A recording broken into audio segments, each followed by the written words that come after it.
Hello students.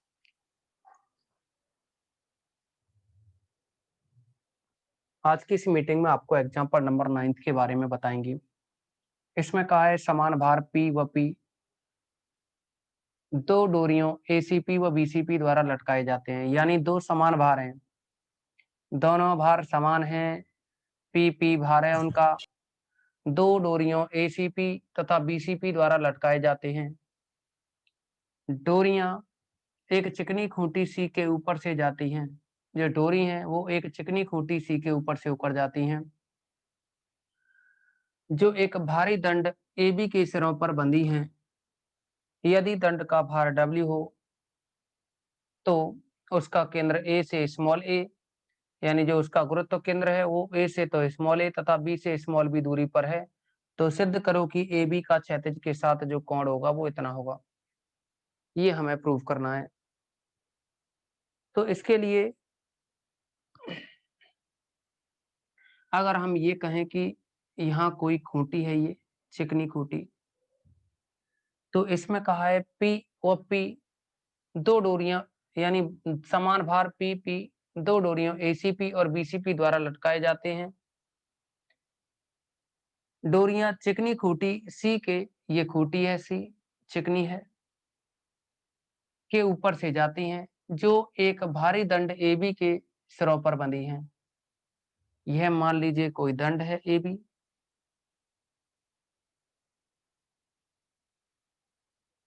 दंड यहाँ छड़ से, दंड का मतलब छड़, AB के सिरों पर बंधी हैं। कहा है ना कि जो डोरियां एक चिकनी खूंटी C के ऊपर से होकर जाती हैं, जो एक भारी दंड के सिरों पर बंधी हैं। कहने का मतलब ये हुआ कि ये जो डायग्राम बनेगा ना, ये डायग्राम होगा कुछ इस तरह से रहेगा कि एक डोरी तो यहाँ से बंधी हुई है कुछ इस तरह से, और ये इस खूंटी पर होकर के इस तरह से लटकी हुई है, और दूसरी डोरी है ना इस दंड के B सिरे से बंधी है कुछ इस तरह से, और वह डोरी भी इस खूंटी के इस सिरे पे इस तरह से लटकी हुई है। अब ये जो छड़ है, माना कि यह छड़ इस क्षैतिज के साथ में, क्षैतिज के साथ में अगर यह छड़ थीटा कोण बनाती है तो थीटा इज इक्वल टू, ये प्रूव करना है। एक और बात, संतुलन की स्थिति में क्योंकि ये खूंटी चिकनी है तो इसने कहा है कि इसका जो गुरुत्व केंद्र होगा G, वह है A सिरे से तो स्मॉल a दूरी पर है और B सिरे से स्मॉल b दूरी पर है। तो इसका जो भार होगा W ऊर्ध्वाधर नीचे की ओर होगा। क्योंकि छड़ AB या दंड जो AB है वो संतुलन की अवस्था में है, तो इन रस्सियों पर क्या है, तनाव जो P लगेगा, दोनों पर ही जो तनाव P लगेगा वह AP और BC की दिशा, AC और BC की दिशा में होगा। लेकिन जैसा कि हम कह रहे हैं कि छड़ संतुलन की अवस्था में है, तो फिर जो दो बल हैं AC और BC वहां से गुजर, वहीं से फिर तीसरा बल भी गुजरता है, ऐसा हम आपको बता चुके हैं आर्टिकल के अकॉर्डिंग। तो अगर हम भार W की क्रिया रेखा की बात करें तो संतुलन की स्थिति में भार W की जो क्रिया रेखा है वह भी, भार W की जो क्रिया रेखा होगी ना वह भी बिंदु C से ही पास होगी। एक और विशेष महत्वपूर्ण बात, C चिकनी खूंटी है और बल दोनों P समान लगे हुए हैं इस पे, तो ये जो क्रिया रेखा है वो C से तो गुजरेगी, लेकिन इस कोण को फिर समान भागों में बांटते हुए जाएगी। अगर हम इसको अल्फा नाम दें, ये भी अल्फा होगा और यह भी अल्फा होगा। तो जो भी आपको डायग्राम में समझ आया है इस बात को हम साइड में लिखते हैं। एक और बात, ये ऊर्ध्वाधर नीचे की ओर है तो ये कोण 90 डिग्री होगा, ये थीटा है, तो यह वाला कोण इसके बराबर होगा, और ये थीटा, ये 90, तो ये फिर 90 माइनस थीटा बनेगा, अर्थात ये कितना हो जाएगा 90 माइनस थीटा, ये वाला कोण। तो यहां हम MN प्रमेय का उपयोग करेंगे, उसकी हेल्प से इसे प्रूफ करेंगे।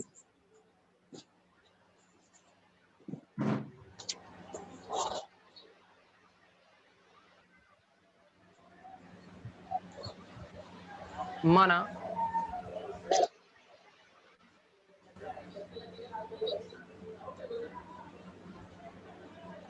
दंड AB के सिरे A व B से दो रस्सियां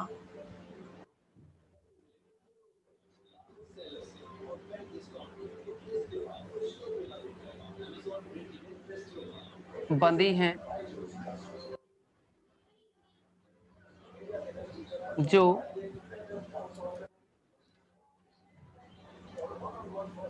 एक चिकनी खूंटी C से P भार के द्वारा लटकी हुई हैं। P भार के द्वारा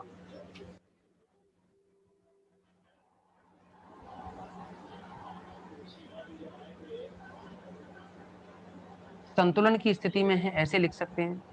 माना दंड AB के सिरे A व B पर दो रस्सियां बंधी हैं, जो एक चिकनी खूंटी C से P भार के द्वारा दंड AB को संतुलन की स्थिति में रखती हैं।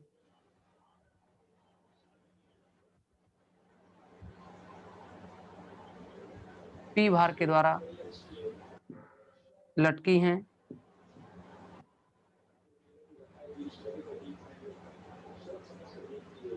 और यह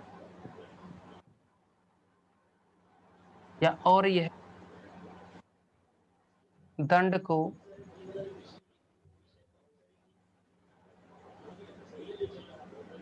संतुलन की स्थिति में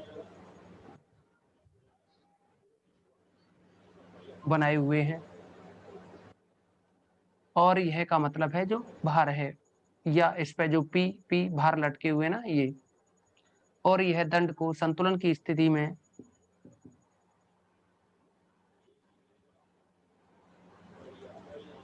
बनाए हुए हैं। कूलर के डायरेक्शन को एक यदि छड़ या दंड नीचे हो रही है ना, हाँ बस ऊपर वाला भी सीधा क्षैतिज से थीटा कोण बनाता है, एवं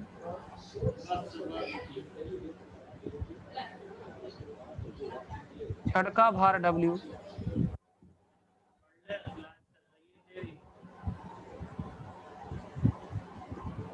या ये कहते हैं दंड का भार W दंड के गुरुत्व केंद्र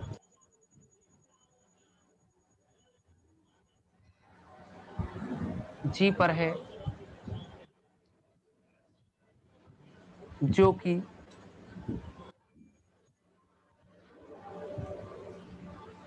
सिरे A व B से स्मॉल a व स्मॉल b दूरी पर है।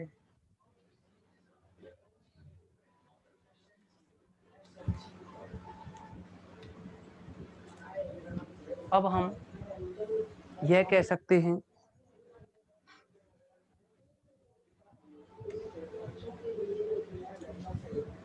क्योंकि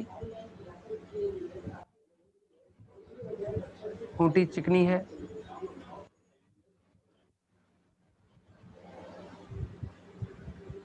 तथा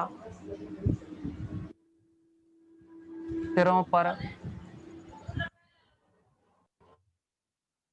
दो समान बल या तथा डोरी में जो तनाव है ना, वह हमने जो P माना है, भार एक तरह से P नीचे की ओर है, P भार है वो नीचे की ओर है, ACP और BCP जो भार हैं वह नीचे की ओर हैं, क्योंकि खूंटी चिकनी है तथा खूंटी क्या है इसमें चिकनी है तथा डोरियों में तनाव समान है।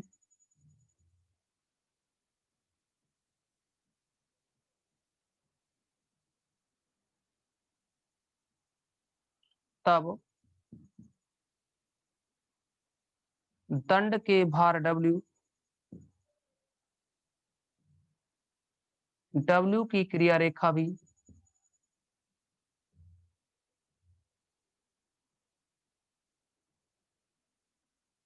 C से गुजरती है या C से गुजरेगी।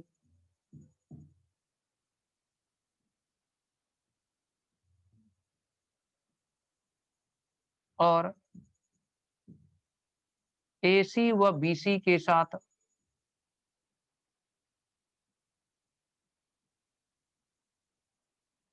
समान कोण बनाएगी।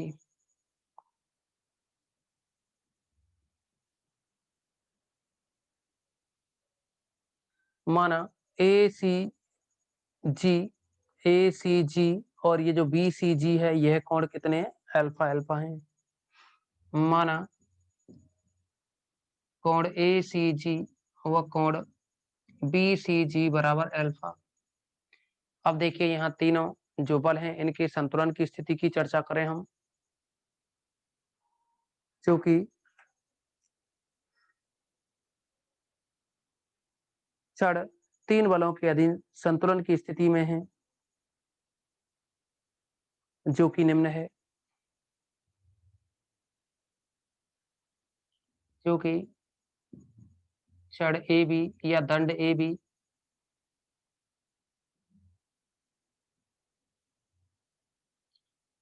संतुलन की स्थिति में है,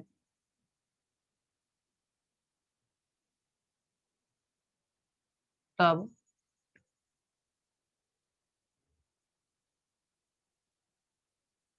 निम्न तीन बल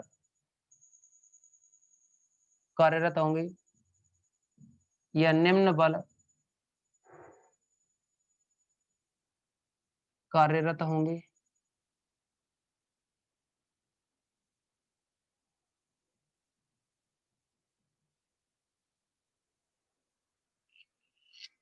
एक बार इसको साफ करते हैं, स्क्रीनशॉट लें आप।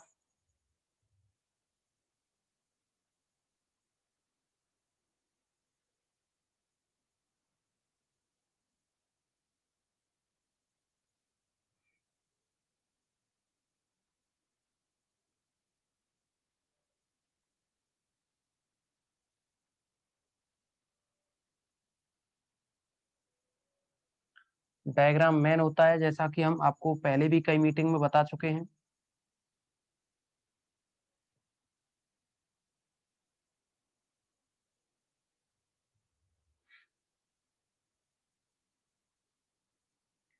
पहला जो बल होगा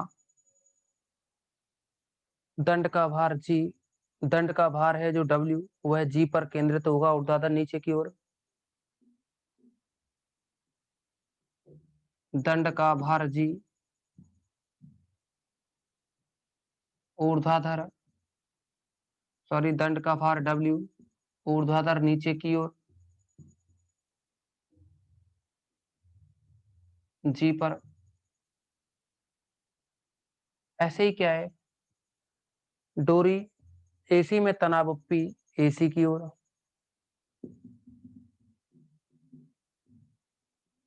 डोरी AC में तनाव P AC की ओर खड़ रहेगा। डोरी BC में तनाव P BC की ओर। अब अगर हम इसका ऊर्ध्वाधर घटक लें, इसका अगर ऊर्ध्वाधर घटक लिया जाए, ये तीन बल तो इतने हो गए, इनको ऊर्ध्वाधर दिशा में वियोजित किया जाए तो लिख सकते हैं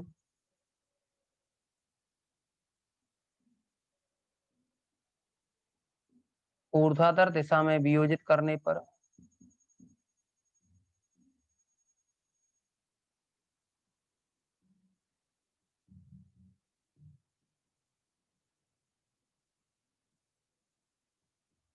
भार W ऊर्ध्वाधर नीचे की ओर है, तो ये जो W है आप देखेंगे तनाव P ऊपर की ओर है, लेकिन अल्फा कोण बना रहा है ना इस W की डायरेक्शन से, इस W की डायरेक्शन से, तो आप P को अल्फा कोण घुमाएं तो ये बनेगा P cos अल्फा। ऊपर की तरफ AC की दिशा में जो घटक होगा वह बनेगा P cos अल्फा प्लस, ऐसे ही BC है ना ये, इसको भी आप इसको भी ऊर्ध्वाधर दिशा में घटक लें इस P का भी, तो ये भी P cos अल्फा आएगा, क्योंकि एंगल दोनों C पॉइंट पे समान बने हुए हैं। P cos alpha is equal to W, यहां से बना 2P cos alpha is equal to W। अगर हम यहां से cos अल्फा की वैल्यू निकालें तो W अपॉन में 2P, लेकिन एक प्रमेय बताई थी हमने MN प्रमेय, और उस MN प्रमेय में आपको बताया था यहाँ ये एंगल थीटा ये M अनुपात N हो, यहाँ अल्फा हो, यहाँ बीटा हो, त्रिभुज ABC हो,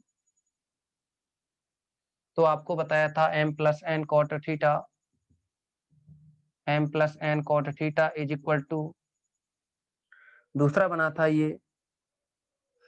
ये कोण B है, तो या आप ये कहें कि ये अल्फा अल्फा एंगल बने हुए हैं ना, जैसे अल्फा के अकॉर्डिंग, तो यह कोण बना था A cot बीटा, यानी MN है तो M cot alpha minus N cot beta, इस तरह से बना था ये MN प्रमेय के आधार पर। ये आपको हम पहले भी बता चुके हैं MN प्रमेय के बारे में स्टार्टिंग में ही।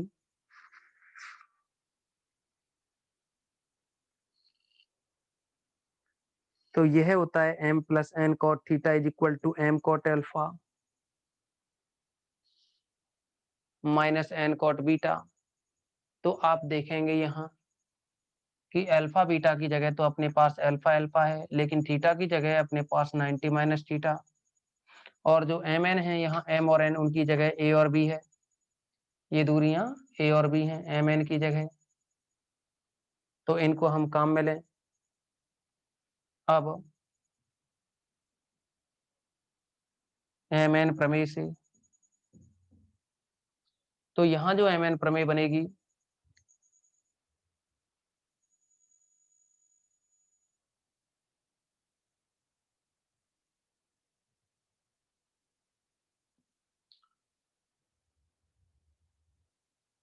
अब आप MN प्रमेय की हेल्प से देखें तो इसमें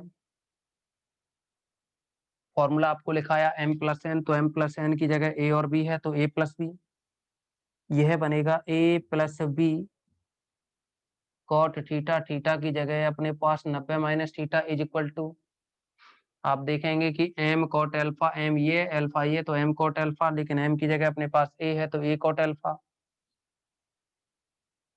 A cot alpha minus N की जगह B है तो B कॉट अल्फा। अब आप इसमें से कॉट अल्फा को कॉमन लें, यह बन जाएगा A plus B, cot 90 minus theta बनेगा ये tan थीटा, और यहाँ आएगा A minus B, cot alpha को कॉमन लिया, अल्फा की वैल्यू अभी हम यहाँ निकालेंगे, तो यहाँ से tan theta is equal to बन जाएगा tan theta is equal to A minus B upon में A plus B cot alpha. आप इस कॉट अल्फा को cos alpha upon sine alpha में भी चेंज कर सकते हो, या फिर आप देखेंगे यहाँ कि हमें ये tan की फॉर्म में बदलना है ना, तो आप इसको लिख सकते हैं। अब देखिए केवल कैलकुलेशन बची, हम डायग्राम को हटाते हैं यहाँ से, केवल कैलकुलेशन बची है इसकी, डायग्राम हटा रहे हैं।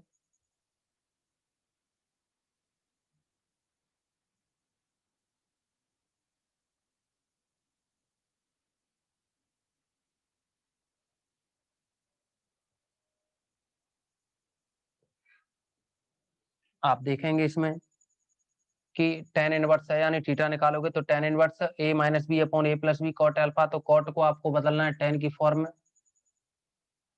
केवल और केवल कॉट को हम tan की फॉर्म में बदलेंगे। tan की फॉर्म में बदलेंगे तो यह लिखा जा सकता है tan theta is equal to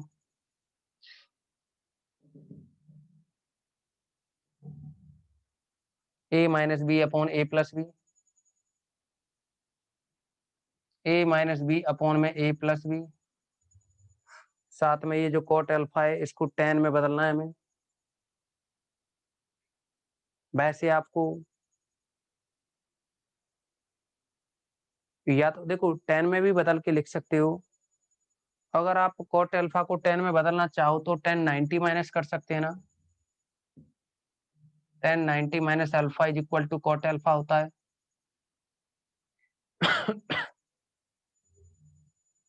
आप इसको लिख सकते हैं a minus B upon a plus B tan 90 minus alpha, alpha की वैल्यू यहाँ से निकालेंगे tan की फॉर्म में। अगर हम अल्फा की वैल्यू निकालें तो आप इसको लिख सकते हो alpha is equal to cos inverse w upon 2p। देखिए अल्फा की वैल्यू यहाँ से निकालेंगे समीकरण 1 से,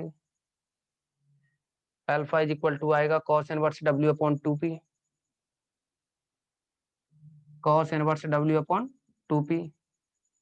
एक और बात, tan 90 माइनस थीटा बन जाएगा एक तरह से, यहाँ देखेंगे आप तो ये tan 90 माइनस थीटा बन जाएगा a minus B upon a plus B tan। चाहो तो देखो tan को अगर आप चाहते तो कॉट में भी बदल सकते हैं, लेकिन इसको साइन में, साइन की फॉर्म में लाना है ना, तो साइन की फॉर्म में लाएंगे इसको, तो पाई बाई 2 माइनस अल्फा, इसको आप sine inverse w upon 2p लिख सकते हो,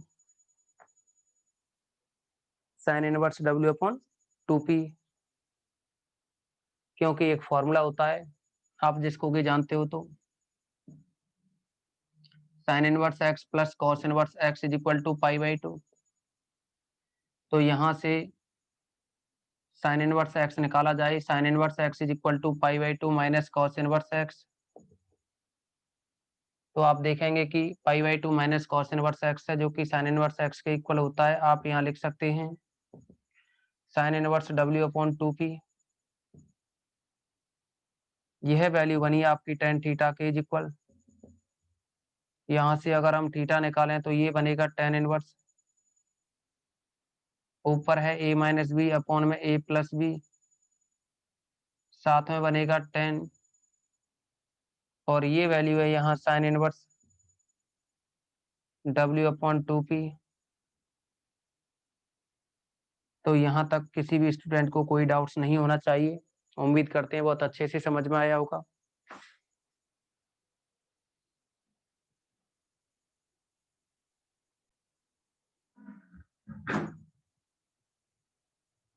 अब हम इसमें एग्जाम्पल नंबर 10 के बारे में डिस्कस करेंगे, वह भी बहुत अच्छा क्वेश्चन है।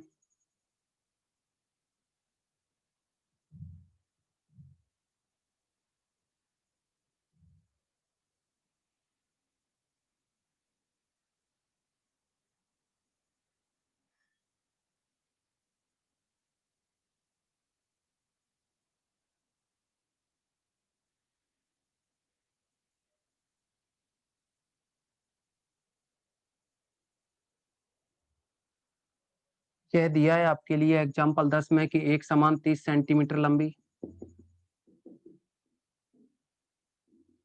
एक समान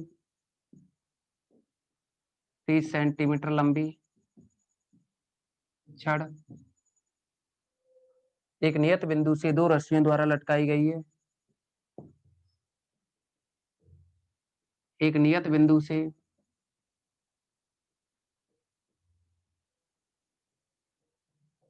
दो रस्सियों द्वारा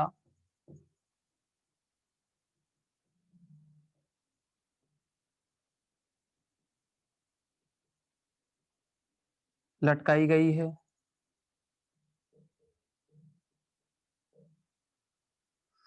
जो छड़ के सिरों पर बंधी हुई है, जो छड़ के सिरों पर बंधी हुई है तथा रस्सियों की लंबाई 18 सेंटीमीटर और 24 सेंटीमीटर है तथा रस्सियों की लंबाई 18 सेंटीमीटर व 24 सेंटीमीटर है।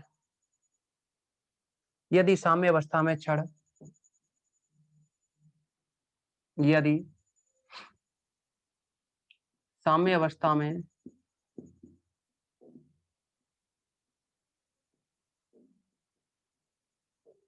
छड़ ऊर्ध्वाधर से थीटा कोण बनाती हो तो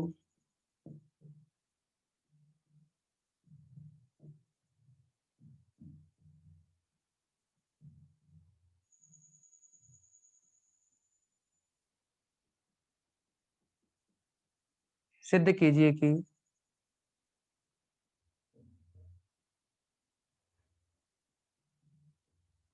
सिद्ध करो कि 25 साइन थीटा बराबर 24, ये रिजल्ट हमें प्रूफ करना है। तो आप देखेंगे इसमें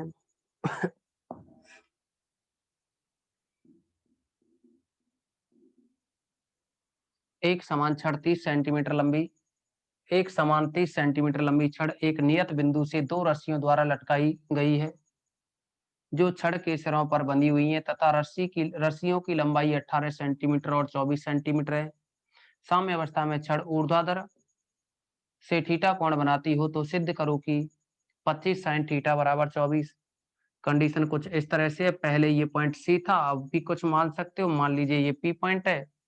अब एक छड़ है ये ए बी और दो रस्सियां हैं, एक तो यहाँ बी सिरे से बंधी हुई है और एक बंधी हुई है इधर ए सिरे से। और फिर ये कहा है कि इनमें जो इनकी जो लंबाई है ना वह क्रमशः देखो छड़ तो क्या है 25 सेंटीमीटर लंबी है, लेकिन कंडीशन कहा है कि एक समान, जब एक समान कह दे तो इसका मतलब है इसका जो गुरुत्व केंद्र होगा ना बिल्कुल बीचों बीच में होगा। और जब बिल्कुल बीचों बीच में होगा इसका गुरुत्व केंद्र तो इसका मतलब है 30 सेंटीमीटर की बताइए तो 15-15 की हो जाएगी और 15-15 की हो जाएगी तो इसका भार तो डब्ल्यू होगा ऊर्ध्वाधर नीचे की ओर। लेकिन कुछ और भी कहा इसमें, दो रस्सियां लटकाई गई हैं जो छड़ के सिरों पर बंधी हुई हैं तथा रस्सियों की लंबाई 18 सेंटीमीटर और 24 सेंटीमीटर है। ये छोटी है 18 मान ली, ये बड़ी है तो 24 मान ली। यदि साम्य अवस्था में छड़ ऊर्ध्वाधर से थीटा कोण बनाती है, ऊर्ध्वाधर का मतलब है कि संतुलन की स्थिति में अगर हम ये कहें कि एपी डोरी में जो तनाव है T1 है और जो बीपी डोरी है उसमें तनाव T2 है। T1 T2 अगर इनमें तनाव है, इनमें जो तनाव है वह कितना है T1 T2। और क्योंकि स्थिति है बैलेंस की है यानी संतुलन की स्थिति में जहां होकर के T1 T2 जा रहे हैं वही होकर के संतुलन की अवस्था में तीसरा बल भी यहीं से होकर के पास होगा। ऐसा आपको आर्टिकल में हमने बता दिया है कि संतुलन की स्थिति में जहां से होकर के दो बल जाएंगे तीसरा बल भी वहीं से होकर के पास होगा। तो ये तीसरा बल है वह भी इस जी पॉइंट से पास होगा और पी से होकर के पास होगा। यानी जी से तो जाएगा ही जाएगा, साथ में पी से होकर के पास होगा संतुलन की स्थिति में। T1 T2 और पी तीनों एक ही जगह होंगे। अब देखो इसमें संतुलन की स्थिति में ये कंडीशन हुई यहाँ, जैसा कि इसमें ये और कहा है कि ऊर्ध्वाधर के साथ में ये जो छड़ है वो जो कोण बनाती है वह थीटा है। तो यानी ये कोण थीटा दे रखा है। यहाँ भी सेम हम उसी प्रमेय की बात करेंगे अभी एमएन प्रमेय के बारे में, लेकिन वहाँ अल्फा बीटा एन को लेके चले थे। अब हम ए और बी के आधार पर लगाएं तो इस ए और बी की फॉर्म में बन जाएगा ये। उम्मीद करते हैं यहाँ तक किसी भी स्टूडेंट को कोई डाउट्स नहीं होगा। थोड़ा इस डायग्राम को और अच्छा बना देते हैं।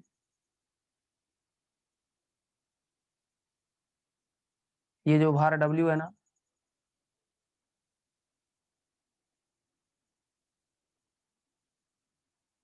W। यहाँ जो भार है ऊर्ध्वाधर नीचे की ओर होगा और ये एंगल है थीटा। तो डायग्राम कुछ इस तरह से होगा। किसी भी स्टूडेंट को इस डायग्राम में प्रॉब्लम नहीं होनी चाहिए। तो स्टूडेंट्स,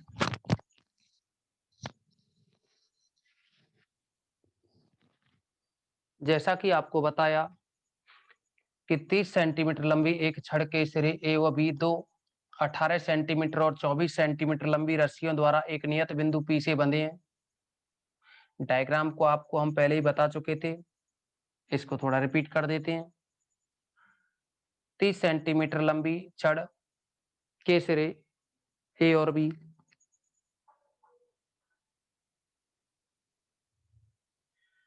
30 सेंटीमीटर लंबी छड़ के सिरे ए व बी दो 18 सेंटीमीटर व 24 सेंटीमीटर लंबी रस्सियों द्वारा एक नियत बिंदु पी से बंधे हैं। छड़ एक समान है, तब छड़ का भार W इसके सेंटर ऑफ ग्रेविटी G पर केंद्रित होगा।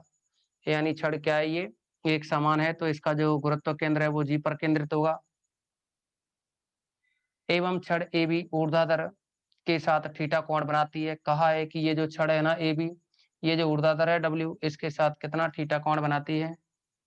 तब संतुलन की स्थिति में निम्न बल कार्यरत होंगे। एक तो छड़ का भार W ऊर्ध्वाधर नीचे की ओर, ये भार W ऊर्ध्वाधर नीचे की ओर, और जो AB में जो AP में जो तनाव होगा, डोरी है ना, तो डोरी इस ए सिरे से बंधी हुई है तो तनाव तो ऊर्ध्वाधर ऊपर की ओर होता है। तो डोरी में तनाव मान लीजिए T1 है, और ये जो BP डोरी है इसमें तनाव T2 है ऊर्ध्वाधर। तो डोरी AP में तनाव T1 ऊर्ध्वाधर ऊपर की ओर, ऐसे ही BP में तनाव T2 ऊर्ध्वाधर ऊपर की ओर। लेकिन हमने क्या किया, आप चाहो तो इसको चेक कर सकते हो, अदरवाइज कोई जरूरत नहीं है इसकी 90 डिग्री सिद्ध करने की।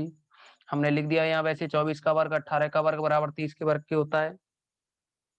तो ये जो 24 का वर्ग और 18 का वर्ग है वो 15 जो 30 है ना, इसके वर्ग के बराबर होता है। इसका मतलब ये कर्ण होगा, तो ये 90 डिग्री बनेगा ना, और ये 90 डिग्री बनेगा। तो हमने एमएन प्रमेय की चर्चा की। एमएन प्रमेय के अकॉर्डिंग होता है m plus N cot theta is equal to N cot A. N cot A का मतलब है अगर ये पॉइंट ए है और ये बी है तो एन कॉट ए बनता है माइनस एम कॉट बी बनता है, यही लिखा है। अब आप देखेंगे एम एन की जगह ये 15 है, तो यहाँ 15 लिखा। Cot theta is equal to N की जगह 15 कॉट ए माइनस एम की जगह 15 कॉट बी। अब यहाँ 15 30 होगा, इधर 30 बनेगा, इधर से 15 कॉमन लेंगे, 30 में भाग देंगे, 2 बार गया तो 2 कॉट थीटा बराबर आएगा कॉट ए माइनस का कॉट बी। आप देखेंगे कॉट ए निकालेंगे ना, कॉट ए का मतलब है यहाँ से, क्योंकि ये कर्ण है, इसको देखें तो ये कर्ण है। 15 30 जो बना हुआ था, आप 90 डिग्री यहाँ पी पे सिद्ध कर चुके हैं, तो ये कर्ण हो गया। ए के सामने की बात करें तो लंब होगा, ये फिर आधार होगा। ए के लिए कर रहे हैं जिक्र, तो ए के सामने लंब होगा ना, और ये आधार होगा। लेकिन कॉट बराबर होता है आधार बट्टे लंब, तो आधार तो क्या है 24 और लंब कितना 18, तो ये 24/18। कॉट बी की बात करेंगे तो इस बी के सामने ये लंब होगा और ये आधार हो जाएगा फिर, तो इसका मतलब आधार यानी 18/24 आ जाएगा इसके लिए। तो यहाँ जो कॉट ए कॉट बी है इनके मान रखे, 6 का भाग दिया 24 में 4 बार, 18 में 3 बार, तो 4/3 और ये 3/4, ये लिख दिया 4/3 और 3/4। एलसीएम लिया 12 आया, ऊपर 4 चौके 16 माइनस का 3 किया 9, 16 में से 9 घटाएंगे 7 बचेगा, 2 12 के साथ आ जाएगा 24 हो जाएगा। 7/24 कॉट थीटा बराबर 7/24। लेकिन हमसे जो पूछा है वो साइन की फॉर्म में पूछा है, तो साइन की फॉर्म में प्रूव करने के लिए साइन थीटा बराबर होता है लंब बटे कर्ण। तो लंब कितना हो जाएगा, देखिए हमने कॉट होता है आधार बट्टे लंब, तो आधार क्या हो गया, थीटा यहाँ है तो आधार हो गया, देखो थीटा यहाँ तो लंब तो हो गया 24, जो कि लंब ये है 24, और जो आधार बनेगा वो 7 है, तो कर्ण क्या बनेगा 24 का वर्ग 7 का वर्ग जो कि 625 होता है, तो 25 निकल आएगा ये। साइन थीटा बराबर लंब बटे कर्ण होता है ना, तो लंब हो गया 24 और कर्ण हो गया 25। तो आप देखेंगे 25 को साइन के साथ लाओ तो 25 साइन थीटा बराबर 24। किसी भी स्टूडेंट को कोई डाउट्स हो तो बताएं।